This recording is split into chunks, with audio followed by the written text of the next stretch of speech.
Une décision que je regrette profondément. Emménager en maison de retraite. J'ai 82 ans et avec l'âge, j'ai accumulé une certaine sagesse. J'ai connu des joies, des peines, des succès et des erreurs.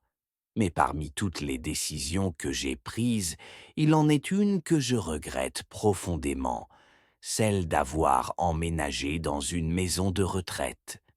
À l'époque, cela semblait être la meilleure option. Ma famille m'y encourageait, m'assurant que j'y trouverais confort, soin et tranquillité. Je les ai crus. Mais la réalité, une fois sur place, s'est avérée bien différente.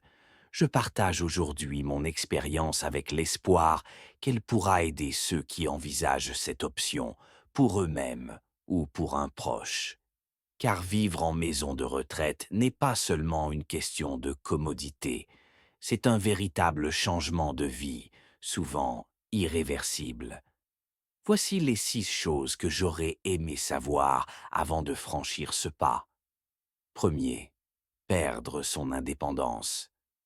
Le premier et le plus brutal des chocs a été la perte de mon autonomie.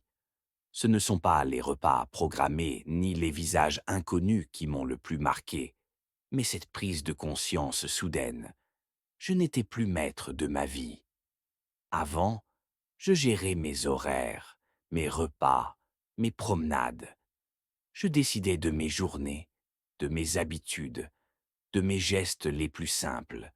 En maison de retraite, tout est régi par des horaires fixés par d'autres.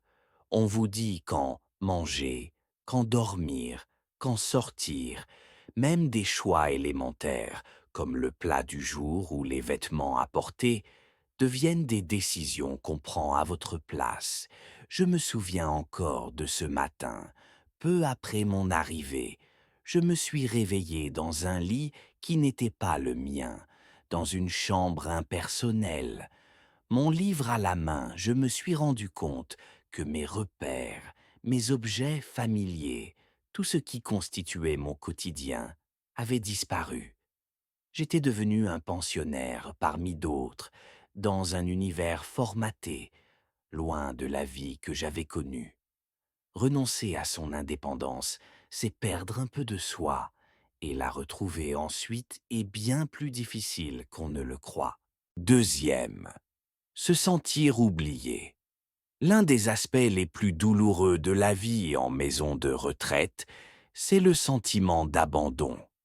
Ma famille m'avait promis de nombreuses visites. Au début, c'était le cas. Ma fille venait chaque semaine, mes petits-enfants passaient le dimanche. Mais avec le temps, ces visites se sont espacées. Les appels ont remplacé les visites. Les «je viendrai bientôt» sont devenus des silences.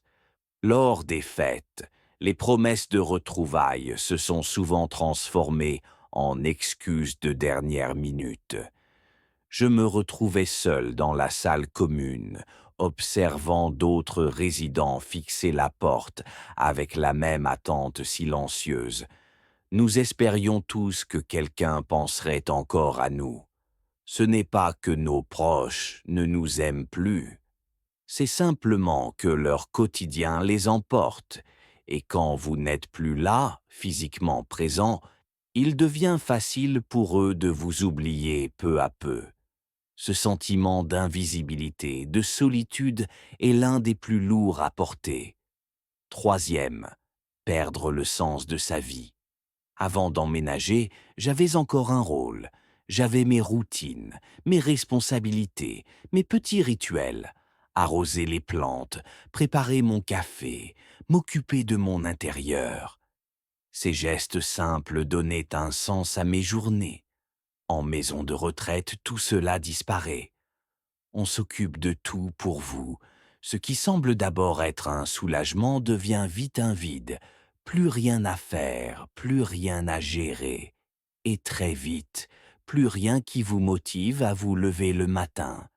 Je me souviens de Georges, un ancien charpentier de 84 ans. Toujours en mouvement avant son arrivée, Il construisait encore des objets dans son garage. Ici, il n'avait plus d'outils, plus de projets. Il s'est éteint peu à peu, privé de ce qui faisait de lui un homme actif, utile, vivant. Sans but, on perd non seulement du temps, mais aussi une partie de soi-même. Quatrième, un déclin physique accéléré. Avant mon entrée en maison de retraite, je me débrouillais seul. Je marchais tous les jours, je cuisinais, je bougeais. Ces habitudes m'aidaient à rester en forme. Mais ici, tout est conçu pour vous alléger la tâche.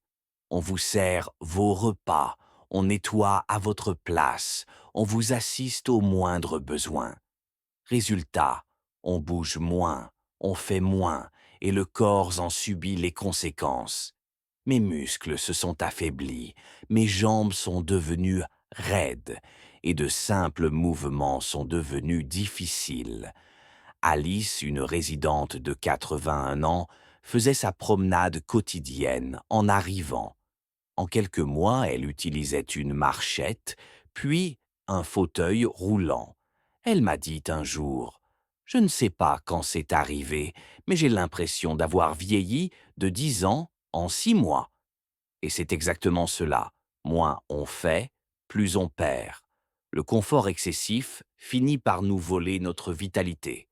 Cinquième, perte de la vie privée et de la dignité. En entrant ici, j'ai également perdu ma vie privée. Fini le cocon personnel. Ici, les chambres sont parfois partagées, les portes rarement fermées, le personnel entre et sort sans toujours prévenir. Même les gestes les plus intimes, se laver, s'habiller, aller aux toilettes, peuvent nécessiter de l'aide.